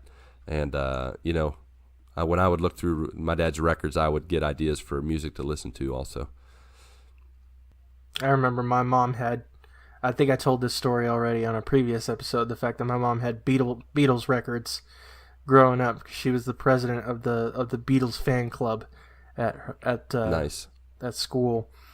And she had a whole bunch of Beatles records, and that's a lot of where I developed my love for the Beatles. They're one of my favorite classic bands. But unfortunately, I had a little bit too much fun turning the records on and speeding up the the RPMs going from 45 to 33 to try to make them sound like chipmunks and stuff like that, and playing the records backwards and stuff like that just to do stupid stuff with it, and unfortunately kind of ruined my mom's records. Which, I mean, such a travesty. Who hasn't done that? I mean, that's like a staple. You have to do that. I didn't do that. But I was a those... good boy. I didn't touch the records outside of the containers. Oh, bless you, child. But what I wonder about, and I've thought about this in the past, is like, how many of those were like actual first edition copies of those albums that were probably worth a good amount of money? Yeah. And I destroyed them. For sure. Well, eventually, as Marc alluded to, we had to get our own music. And maybe for some of us, for me, my first music came from not a video cassette, but a cassette tape. Maybe for some of you guys, it was a CD. I hope your first music you bought was not an MP3. That would make me feel really old. But one of our listeners, super listener Chad, at Chad Fackler on Twitter. Shout out, Chad. Chad Fackler. He said, okay, can you recall the first CD of music that you ever got? Mine was Tesla 5-Man Acoustic Jam. I have no idea what that is. It was their live album, and I had gone to see that concert. Yeah, I know. I'm a lot older than you guys. 80s hair bands still rock. I can agree with you on that, Chad. 80s hair bands definitely still rock. But I have no idea who Tesla 5-Man Acoustic Jam is. Sorry. Yeah, I've never heard of them at all. But maybe I'll check it out because you mentioned it, Chad. See what they're like. Actually, I think Tesla is the name of the band, and then I believe the album must, because I think I have heard the name Tesla. I just don't know any of their music. Yeah. When you don't use punctuation, I can't tell you what is the name of the band and what is the name of the album. So for now, it's true story. It's a band called Tesla 5-Man Acoustic Jam. I still like it. That's a cool one. It's a cool one. It sounds cool to me. Like it sounds very the band name, it's pretty nice. So, do you guys remember your first cassette, CD, your first music that you like? Or, it doesn't have to be that you bought it. It can be that you got your parents to buy it. Like, it wasn't because of your parents. It was because you wanted the music. So, do you guys remember your first ones? Yeah, I remember when I got my first CD. I didn't go to a store. I didn't go. There was no internet at the time. What I remember I had is I think I was 15. I got a Columbia House. Oh my gosh. Mail I love those. kind of thing. Do you guys remember those? Yeah, you get like 20 CDs for $1. And you had to like... Yeah, but you had to pay for like $12 in shipping or something like that. So it worked out to you. You got like it ended up being like 6 free CDs or something like that. Yeah, so it was awesome. A good deal. But I would get, and like you had to get like certain CDs were on the list, and if you wanted like the premium CDs, you had to pay a little bit extra for them. Yeah, it still was a really good deal. It was a really good deal. It was awesome. Yeah, you had to lick the stamps and put yes. them on. Oh my gosh, I forgot about that. Yeah. So I remember the first CD I got was Nirvana in Utero. Oh man, it's a classic. Yeah, man, so good. And to this day, Nirvana is my favorite band of all time. Spoilers. Not only because I have 2 older brothers, but yeah, that was my first CD, and I played the heck out of that CD. That's awesome. Nice. Yeah, the first audio cassette I can remember getting, or at least one of the ones, it was actually a Christmas present. It was the Lion King soundtrack. Oh my gosh, I had that one on CD. I used to listen to that thing going to bed at night, like in my CD player. It was awesome. Yeah, it was. I can't say it was one of my favorite, albums, but it was a good first album because the music in the movie is always great. Sure. Yeah. But yeah, that was probably the earliest one I can think of, and then after that, it kind of dovetails into another aspect of what we're going to talk about. But yeah, that's the earliest one I can remember. The earliest one that I can remember, I walked with my older stepbrother to a Play It Again type store, and I bought. It's funny. I bought the Green Day CD, Dookie. Yes. Nice. It was Good. like my also dad had classic. already had that, but I was like, I need my own copy of that, you know. Of course. But man, I listened to that one for a long time. That's Nice. a good one. I have I'm gonna mention my first cassette, and then I'm gonna mention my first CD because my first What's CD. a cassette? In case you've never heard of this, I don't even know how to describe it. It's a little plastic box. Are those things you see on the side of the highway all unwound? You don't see them on the highway. No, they're extinct. No, they are extinct. It's so sad, and yet it's not. I don't miss cassettes whatsoever, but They were horrible. they were awful. The sound quality was You want to listen to that first song again? Rewind for 5 exactly minutes. Oh, like rewinding. You see, kids, audio and video used to come in what's called reels. And then they would put these two little reels What's a inside reel? of a plastic device.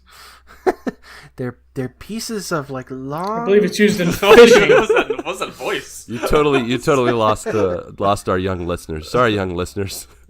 You're gonna have to Google cassette or video cassette. Yep. You see those like videos as people give like a cassette to a kid. Like, how do you listen to this? And like they like put it up to their ear. Yeah, like, do I they? don't know. I don't know. What do you do? I can hear the ocean. But the first cassette that I can remember having was actually the soundtrack to Teenage Mutant Ninja Turtles 2: The Secret of the Ooze, and it was the one that had Nice. Vanilla. Go Ninja, Go Ninja, go Ninja. Yeah, man, that was my favorite song. I would rewind just to listen to that song with Vanilla Ice, and there was a number of songs on there that were amazing. But that was my first cassette tape.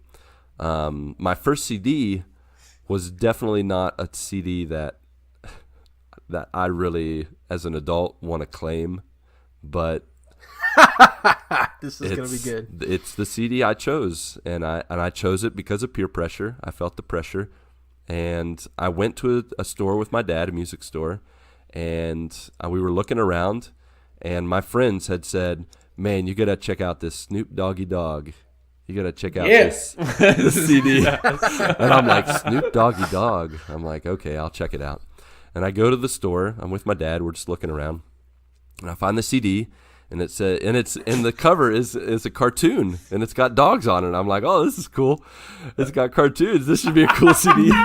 And it was Snoop Doggy Dogg, and the name of the album was. I'm laughing hysterically over here because you went to the store with your dad. Exactly. Snoop Dogg. And so I pick up the CD, and it's like Snoop Doggy Dogg, Doggy Style, and I'm like, huh, this is interesting. And I'm like, I had no idea that the album was called that. And so then I'm like, I still got to see I wonder if my dad will let me buy this. So I take it, and I take the CD to my dad, and I'm like, Dad, can I get this CD? And he looks at it, and he's like, all right. Oh my gosh! It'll be fine. He buys it for me, and while he's paying for it, I'm just behind him, and I'm like, does he know what this is about? Like, does he have any idea what this is? Now, at this time, this is after my mom's passed away, and it's just my dad and I, and so I'm sure there's a part of him that's just like, I just want to give him whatever he wants. I was probably 11, 12 years old, and I couldn't believe he bought it. Well, I put that CD in, closed the door, and I started listening to it, and I'm like, oh my gosh, what did I just buy? What have I done? What have I done? And of course, on my own, I never listened to the CD because it was not my kind of music. I never was like a real rap guy, but I had friends that liked it. And when they came over, I was like, hey, check it out. I got the Snoop Doggy Dogg CD, and turned it up, made sure the door was closed, made sure my dad was not around listening to what was being rapped about. But that was my first CD, was Snoop Doggy Dogg, Doggy Style. I can't believe, like, by that point they had the big old like parental advisory stickers. They did. On My dad was so oblivious. Like he just does not pay attention to details, and yeah, it's just, I don't know. He's like, okay, whatever. You know. But you know, as we got our first CDs, as we started to venture out on our own, with that CD, I started listening to other rap music like Dr. Dre. I started listening to Tupac just to listen to it, see what it was like. I can't say that I really. No Limit Soldiers.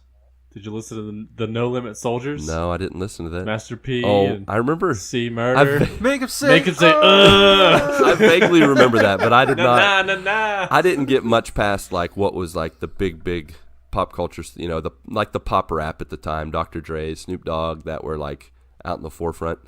So I didn't really pay attention to a whole lot. But through that time, we develop our own personal tastes, and so we're going to spend the rest of the time just kind of talking about some of the music we listened to all the way through high school. Bengalman09 on the Discord, our buddy and Bengals fan, he wanted to know what genre and band or song was your go-to when you were feeling gloomy. And he wants to know then, what about when you're happy and excited? He said, I always played This Morning by Rocky every time I got paid. Ha ha. Oh no, by Rocco. This Morning by Rocco. Every time I got paid. So, when you guys were sad back in the day, was there any kind of music that you like to listen to? I feel like I like to listen to sad music when I'm sad, like just the music like that matches your emotions. So like I would even listen to like a Nirvana or something like that. Okay. Yeah. Fair enough. Yeah, I definitely like, especially in like the middle, and we might be jumping ahead, but the middle school and high school years where we were all like super angsty and stuff. I listened to stuff like Linkin Park and and stuff like that. And also this band, and I'll get more into it later, but this band was like they're more of like a post grunge pop rock kind of band. It's a band called Lifehouse. Oh yeah. Their first album was kind of on the angsty side, and so whenever I was feeling sad or whatever, I would listen to that song. Especially like when I was a kid, a lot of times I felt like I was like an outcast almost, and so like I'd sort of isolate myself and listen to that. I was like, it was kind of like being an emo kid, but yeah. Outcast, I love that band. It's a good band. No, not that kind of outcast. Oops. Sorry, Miss Jackson. Woo! How do you feel? I listened to a lot of 60s, 50s, like Beach Boys, Beatles. I would say I like to go back to the more I want to say innocent times, but it really wasn't innocent times. They were still up to no good back then, but their music overall had just a much more innocent feel to it. And I think in general, when I'm just gloomy or sad, I do tend to want to listen to happy music to kind of put a little pep in the step. And so Beatles and Beach Boys were definitely my go-to for that. Patrick, do you have anything you listen to? Yeah. Happy, sad, emotional? Yeah, Bob Marley. Whenever I'm feeling down, I listen to some Bob Marley because it's just so soothing. Oh yeah. He's got a lot of like powerful lyrics in there. Yeah. So whenever I'm down, pretty much about what gets me happy. I don't know. Mbop. Maybe. Oh, don't start with Hanson. Come on now. Come on now. I mean, if you heard that right now, you kidding me? You wouldn't just start smiling. You might shake your head, but if you would still smile. Yeah, for like 10 Lucas, seconds, and I'd be like, shut that off right now. Shut that off. Lucas, you're gonna be real disappointed with me. Oh, I can't wait. Can't wait. Besides our emotions, I think when we're kids, we talked about our parents and how they influenced us. Just now, we were kind of sharing about our emotions and how they can influence us. But definitely, I know for me, when I was a kid, like my friends influenced a lot of my music choices.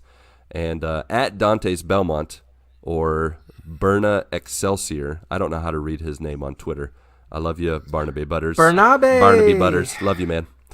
He said, what is the one band or phase you went into just to impress, fit in, get a girl, that now you would be ashamed of? Remember, this is a safe, judgment-free zone. I had a BSB phase, Metallica only phase, folk country phase, some in parallel for some reason. That's a very interesting parallel between Metallica, folk country. As I mentioned before, I listened to rap like Dr. Dre, Snoop Dogg, pretty much because of my friends. I think it all really started when my parents bought me a 5-disc CD stereo. When I upgraded to that 5-disc CD snap. stereo, and I could put like multiple CDs in my stereo and just switch them on, you know, like when my friends were around, I could put in the rap music and be like, yeah, Dr. Dre, blah, blah, blah. And then they'd leave and I would turn on like, you know, Air Supply or revolutionary, being able to just press number 2 and it goes straight I know over there. It took like 2 minutes. Yeah, it was like like it was changing the disc, but it was awesome. But you know, I listened to that. You know, I had my middle school friends that took me down the alternative route, and like Ronnie mentioned, I listened to Nirvana, Smashing Pumpkins, Green Day, No Doubt, Oasis, Presidents of the United States of America. I love them. Little Doom Buggy. Nice. But you know, throughout all that time, I really let a lot of people like influence me. I just never, at that age, especially in middle school, I was just like, whatever you guys want to listen to, I'll listen to, and that's how I got to know music. How about for you guys? Did you do anything to impress, fit in, get a girl, anything like that? For a brief period of time, to try to be cool, tried to get into listening to Eminem, and I remember asking my dad if I could buy the I believe it's the Slim Shady LP. I want to say that's what it was called. Yeah. Or was it the Marshall Mathers LP? Anyway, Slim Shady was first. Marshall Mathers was second. Yeah. Okay. Yeah, I tried to have my dad buy me the Slim Shady LP, and he was like, no. Absolutely. If it would have been with my dad, I'd be like, hey Dad, can you buy me this Eminem? He'd be like, is this candy? Sure, why not? Okay. I'll get it for you. Ooh, piece of candy. But yeah, that was very brief, where I tried to be all cool and listen to Eminem with my Jinko jeans and baggy shirt and all that junk. Oh yeah. But, the Jinko jeans, whoosh, man. But yeah, I got out of that quickly. Back when I was in high school, I guess for pretty much all of us, when the boy band craze started to happen. You know, the Backstreet Boys, 98 Degrees, NSYNC, you know, that weird, you know, satire kind of band, Together. Do you guys remember that? Yes. I remember that. You plus me equals calculus. I love calculus. Me. It says you plus me equals us. Yes. Oh my gosh. I totally yes, forgot about that. So good. It was like, and you know, I was just listening to them because, you know, all the girls were listening to them. You know, it was a big thing. It was like it was back. You know, like every band was boy band. I mean, it was just crazy. Yeah. So, you know, that was back in the day when I would listen to just rock, pretty much rock. And I was like, okay, you know, if I'm going to be hanging out with these people, I better be listening to the music too. So, you know, to fit in, I just listened to all the boy bands. And I kind of dug myself a hole because to this day, I like boy bands. I enjoy the NSYNC and Backstreet Boys nowadays. When they come on, oh man, I rock out. Oh, it's that nostalgia, Small man. doses for me. That nostalgia. Yeah, right. I think the only music I ever listened to like to fit in. So I came from like a really small like country school. So like I listened to like exclusively country music for like an extended period of time. And yeah, I hardly ever listen to country anymore. Like every now and then I'll go back. Like, you know, I do like it, but I just like, you know, other types of music better now. Yeah. But yeah, it was what everybody was listening to. So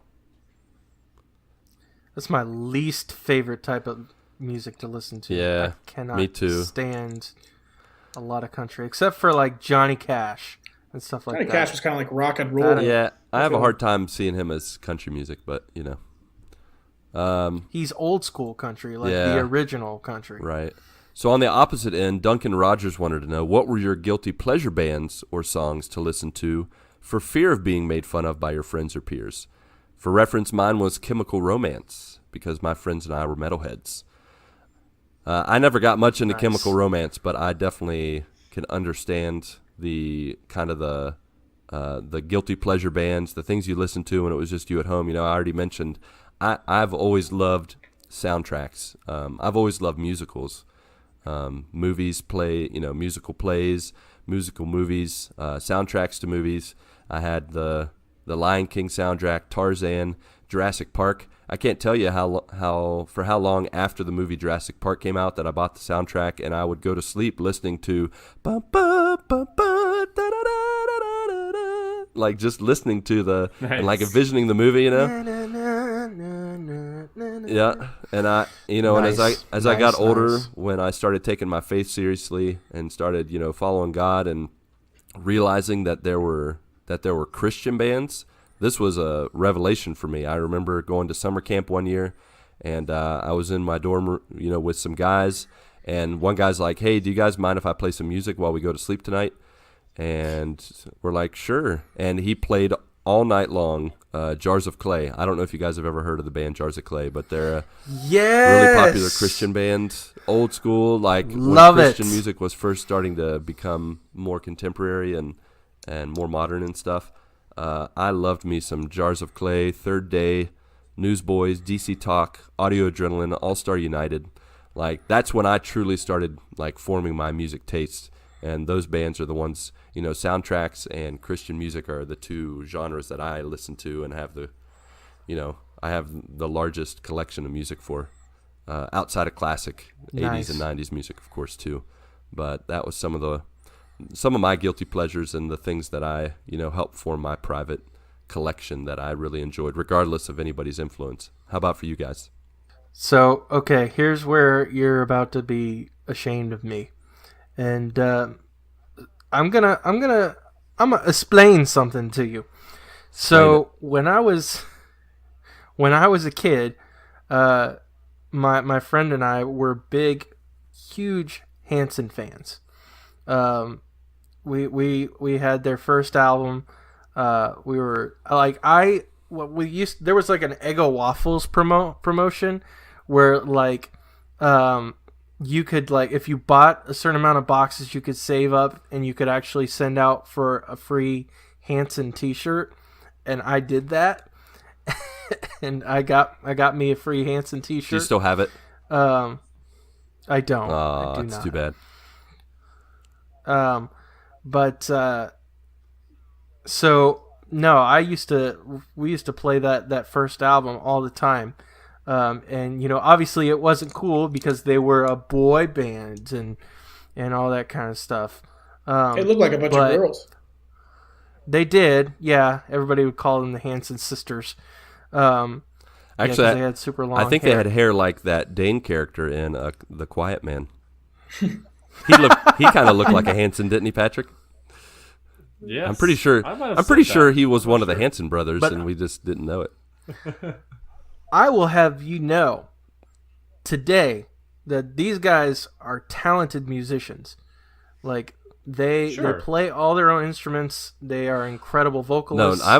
They write all their own stuff. I'm with you there. It's just what they wrote wasn't always up my alley. Well, yeah, when they were kids. Bop, ba-doo-ba-dop. You don't think that was like generational? Like, it was just like one of the greatest songs ever written?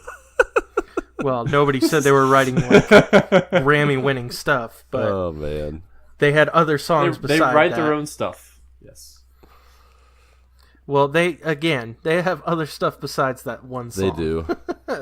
But I stopped listening after Mbop. I totally tuned them out. Well, they're like, "Oh, our next song by Hanson," and I'm like, click. I turned off my hearing aids, and that's it. That's your that problem. Is. But it's not really my problem. I really enjoy not listening to Hanson. That's a solution. Yeah. It's not, because you're missing out on some really good music. They have some great influences that they affect the music that they do today.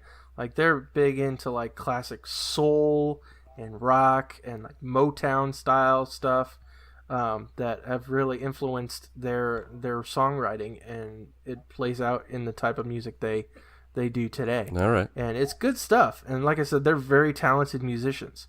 And they, like I said, they write all their own music.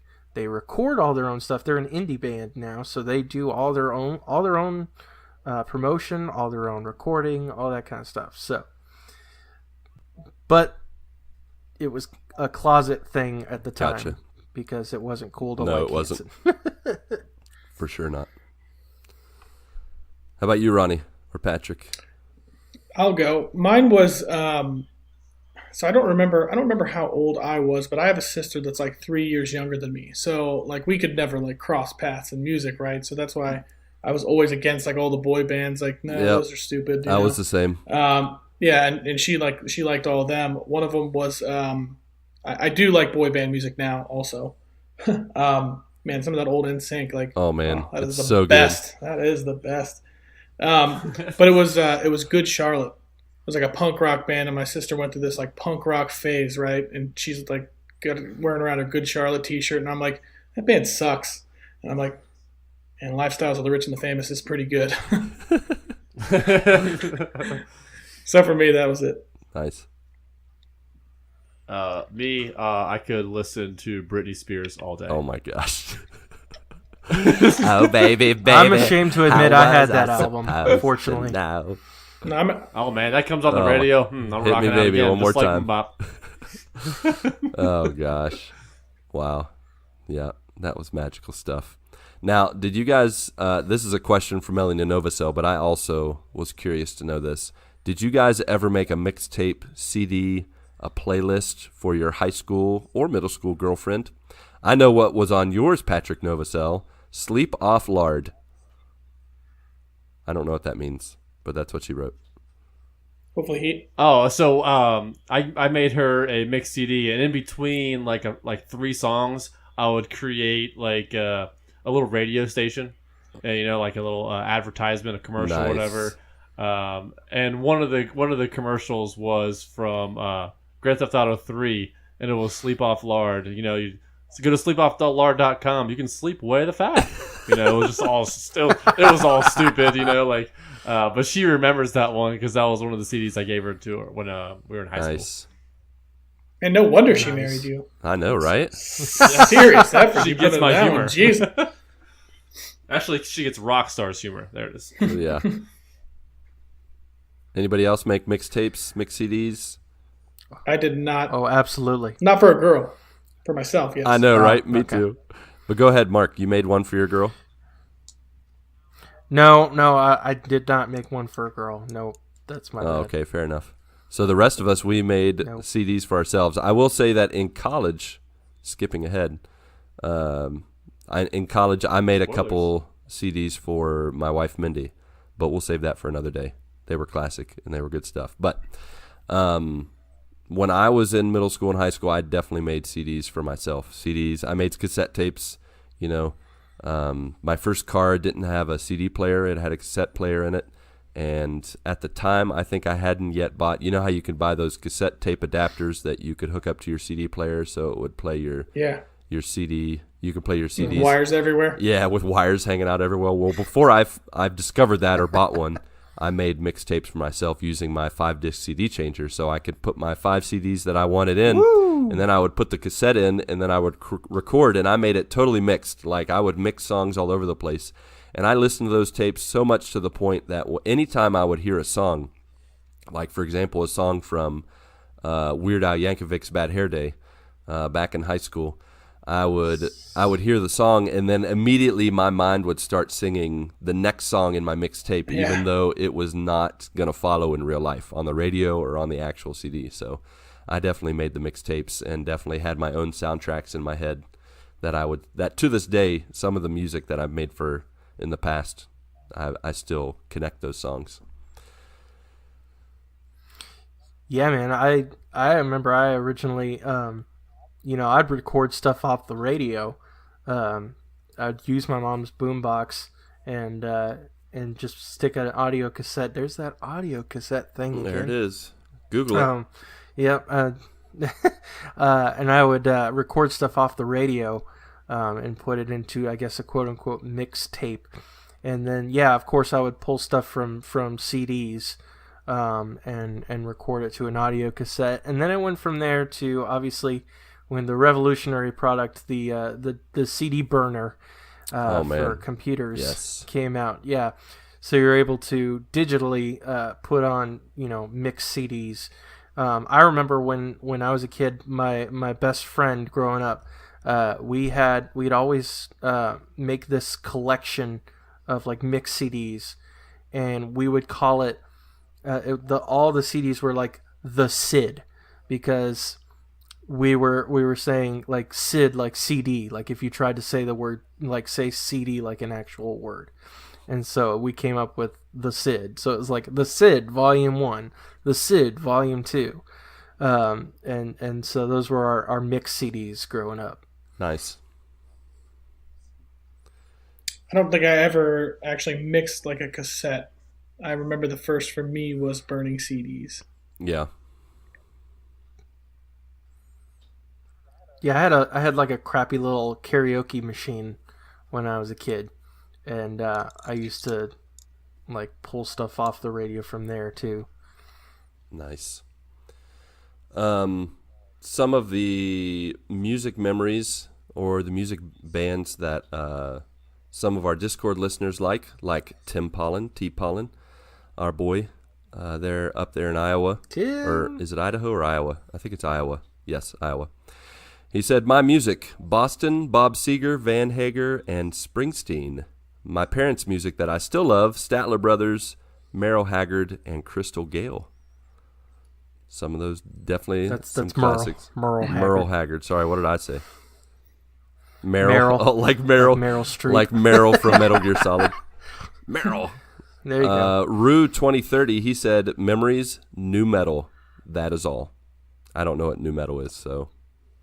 It's like Papa Roach, Limp Bizkit. Yes. Yeah, rock Korn, rap, basically. Kid Rock, Yeah. Godsmack, Disturbed. Yeah. That definitely had its heyday back in the day, for sure. Oh, yeah. I Yeah, like new metal. listen to all those that's bands why I growing knew up. that right off the Yeah. bat. Yeah. Yep, definitely. Sheila Novosel had a question that we're going to save for future episodes. She said, has your music changed? Sheila. Dang it. Sheila! Can't say her name right. Sheila. Sheila Novosel. If she did not spell her name the same as my mother-in-law, I would not pronounce it Sheila, but I'm afraid she spells it exactly the same. Sheila Novosel had this to ask, which will be dang it. I can't not hear it in my head. What is happening? I don't know what I'm saying right now. But she said, has your music changed since high school? Don't you just love the new country? Shayla, we're going to tell you about that on our next music episode sometime in the future, okay? So hold that question for the future. A question we can answer now is from Ash Ingram at AshMichelle86 on Twitter. She said, what band or artist, living or dead, would you like to see perform live in their prime? For me, it's between two bands. It would either be AC/DC when Bob Scott was singing or the Cranberries. I grew up listening to both of these bands, and I think they would be amazing to see live. So, who you guys got? Absolutely. Those are two different types Yeah, of they bands. That's kind of cool. Good though. choices, though. Fantastic Very good choices. Oh, the Cranberries is an awesome one. Yeah. Yeah, for sure. Yeah. Every time you hear the word zombie, I immediately go to Yeah, man, that that song is the best. Yeah. For me, my favorite band of all time, like I've said, is Nirvana. So I would love. I never saw them live and in person, so I would love to see Nirvana. That would be actually like a dream of mine because I've always wanted to see. Like I've seen cover bands doing all, but it's just It's not the same, though. For sure not. Yeah. Right. Yep. Yeah. So I like to see that one. Beatles, hands down. It's a good one too. Beatles would Yep. be I an would've awesome one. I would have definitely went with Nirvana as well. Man, maybe just the pinnacle of the '90s. Those Nirvana songs like that would have been such a cool thing to be able to see that. Yeah. Yeah, I would say for me, from back in middle school and high school days, I would love to see a Weird Al Yankovic concert where he's singing all the classics like Amish Paradise.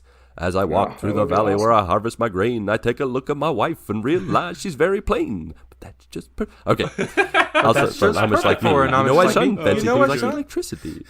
But no, That was his music is just so fun. go ahead. I just enjoy his music. It's not like good music. He's taking music that we know and making jokes out of it and parodies and stuff. But it's so entertaining and so fun. I'd love to go to a concert of his.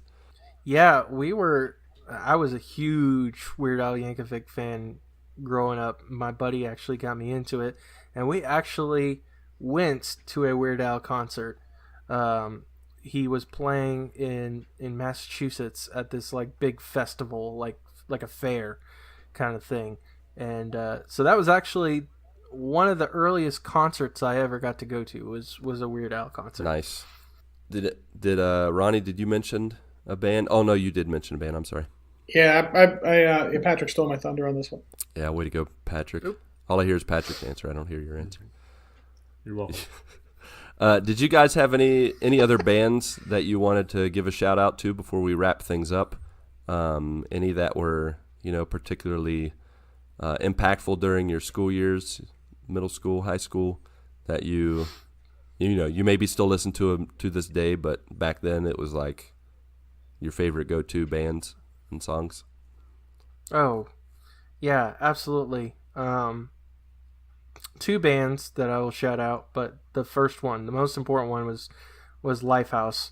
When I say that name, most people are like, "What? Lifehouse? The alt rock band from the early 2000s? They only had a few hits?" I'm like, That's them. Yeah, them. But their music for some reason just hit at the right time for me, and had just this strong impact on me musically. They're the one band that I have probably seen the most in concert. It's got to be like 4 or 5 times now. I've seen them. I've got to meet them, which was awesome. All sorts of just great memories with their music, and so I'm very thankful for them. Switchfoot as well, bridging the gap a lot between the secular and the sacred, if you will, because they started out as a Christian band, and then they went mainstream for a while, and they still sort of dance that line a little bit. They're more on the Christian side, but they did that to reach a bigger audience, to try to reach them, bring the message farther. So big shout out to them, and then of course all of the big Christian influences. You got your Stephen Curtis Chapman. I remember my first album, my first Christian album was Stephen Curtis Chapman's Speechless. Yeah. I will never forget that album. And then you mentioned Jars of Clay, Third Day. Third Day, definitely. I was a huge Jars of Clay fan back in like the late 90s, early 2000s. That pretty much formed my childhood. Nice. I think for me, the one band that I would pitch, so my favorite band of all time is Bush. The song Glycerine, I think, is like the greatest song that I've ever heard. I mean, that is just a very... It's a good one. Iconic song, I feel Glycerine. Like. Yes. But I would say... His voice was definitely like pre-Creed. The days go by. Yeah, it was... that I mean, all their music, I mean, I tend to like all their CDs. I can go through any of them and listen to them. But they also, just like, not too young, I guess like it could have been a few years back, they cut like a Live from the Rooftop album, where they did a version of Landslide, and it is really awesome. Nice. You cannot get it on Spotify. We'll say that out. You'd have to go over to YouTube probably to get it. But it's definitely worth the listen because it is really good. Nice. How about you, Patrick? Any other shout-outs for music? Kelly Clarkson. Yep. This is my heartbeat song. Was she around when you were in middle school and high school? Kelly Clarkson. Yeah. She was the winner of the first American Idol. So What- that was when what I was year in was high that? School, yeah. That was 01, wasn't it? Oh, okay. Yeah. I was a junior in high I was school. in college, so Yeah. I got you. You're old. Yeah, I'm an old man. All right. Shout out to Kelly Clarkson. Moment like this. Kelly Clarkson. Some people wait a lifetime. All right, I'm done. Shout out to DC Talk, Jesus Freak, and I loved that album and Supernatural. Already mentioned Third Day. Nice. I already mentioned this too, but all Disney soundtracks. Like, I just love Disney music. Oh, Man, yes. I just Oh, love yeah. Disney music. Like, yeah, it's awesome. There's we have an Amazon Echo Dot in our living or in our kitchen, and we'll just say Alexa, play Disney music every day. All day, every and day. whatever comes on, it's You so can just nice sing along to it. To listen to. Yeah. Yeah. Nice to listen to. Nice to. It made it. And I just turned on Alexa for everyone. Good job. Hi, Alexa. Yeah, it's. I think with the last Pixar movie with Coco, I wish that they would make a musical, like a Disney Pixar musical kind of film, because they could definitely do it. Once they did it with Coco, they definitely showed that they could do it. And then I also want to give a last shout out to the Fugees, the score, "Killing Me Softly." Nice. Strumming my pain with his fingers. Oh man. I hate you guys. I'm gonna edit this and it's gonna be so off. Yeah, probably. I You know. guys keep singing together. It's like, oh, it sounds great, but as soon as I edit it, I'm like, oh my. Just pick one of us. Just go back and forth and just I'm just gonna mute one of you guys. just mute one of us. You don't definitely take us both because it's not going to match up, but that's okay. But yeah, Leave it in. Full disclosure. Oh, I'm not gonna match it up at all. I'm just gonna throw everything as it is, and then people can just figure it out. Strumming my pain. fingers. No, but when I Dubstep version. yeah, foot finger. When I went to an amusement park with a friend, and we literally for 2 hours listened to that song over and over and over and over. 1 time, 2 times, 50 times. Like, we played it so much. It was awesome. So we've come to the end, and we've made a lot of musical suggestions. So I don't know if, Mark, if you have additional musical suggestions. For future episodes, we will be talking about our music tastes into college and into adulthood, which for some of us, maybe that hasn't changed that much. We will be giving maybe like our top 5 best of the best songs, and I think we've already covered the bands, but I think in the future we'll definitely have an episode where we talk more specifically about songs, maybe that shaped our lives. Do you guys have any last minute thoughts, inspirational ideas, dad jokes, anything to share before we close things out? Well, as always, I do have some additions to the Good Morning Guys morning playlist, which you can search on Spotify at any time. And so our 3 submissions today, and Lucas, you are going to love Can't me wait. for this, is Hanson's Mbop. Yes. You know what? For nostalgia's sake, love you, I'll Mark. probably listen to it for a good minute, and then I will skip it. There you go. No It's way. like, Oh, that's so Mbop, good. I'm done. Okay. Yeah, so Hanson's Mbop, Lifehouse's Hanging by a Moment, and Switchfoot's Meant to Live. Nice. So 3 very good songs back from Two very good songs. One, so. Yeah, well, Can we get a little alternative rock? 2 out of Maybe 3 some ain't Nirvana bad. or Green Day, Smashing Pumpkins. Nirvana, All Apologies, maybe- and his rendition of The Man Who Maybe you Sold the should World. Yes. Those 2. If you can, Mark, maybe you should sneak in just a little bit of everybody's picks. That would be cool, just to throw it on there. I may go ahead Sneak and do some that. picks in there. That would be nice. We'd appreciate it. Yeah. How about Pat or Ronnie? You got anything to close us out? I think I'm all out. I'm good. Don't play the Quiet Man. That's all I got. The more you know. I did want to ask you guys a very important question.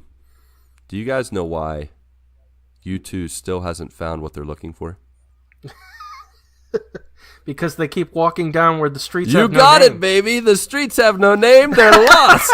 They don't know where to go. Oh. Very nice. The dad joke duo. All right. Well, that's all we have for this Good Morning. Remember, there are a number of ways to go beyond listening to connect with us as a podcast on Facebook, YouTube, Twitter, The Good Morning Guys, or at the GMG Podcast. Beyond that, we look forward to talking at you again next Wednesday, morning or afternoon. We did change that. I forgot to mention that last week. On podcast services around the globe. And again, take a couple minutes if you can after the show to show us some love. Rate us on iTunes. Maybe even write a little review, because if we can get a few more, Mark's going to do something crazy. But you can't find out what that crazy thing is until you give us some good reviews. It also helps us connect with strangers. As soon as he gets his Tartarus bookshelf, he's going to set it on fire. Yes. Absolutely not. My wife would murder me. That would be crazy. That would be super crazy. That would really one up my hot sauce challenge, I'll tell you I that. need to save that for 100. Save it for 100 reviews. And this podcast would go down to 3. Oh, we don't want that. Don't say that kind of stuff. All right. Bum, bum, bum, bum, bum, bum. All right, my podcasting brothers, Pat, Marc, Ronnie J, you listeners, our friends and family, go get your good morning this week. May God bless and guide your lives as you live, work, and game. Visia Siavinara. And until next week. 1, 2, 3, 4.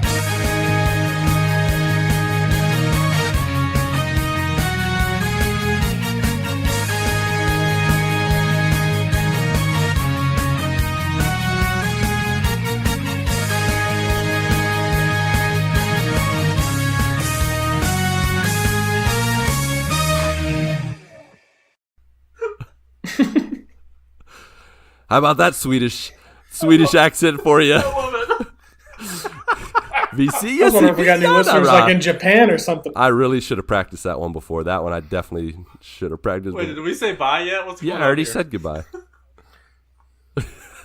You weren't listening because all you were focusing on was I had no idea what that was.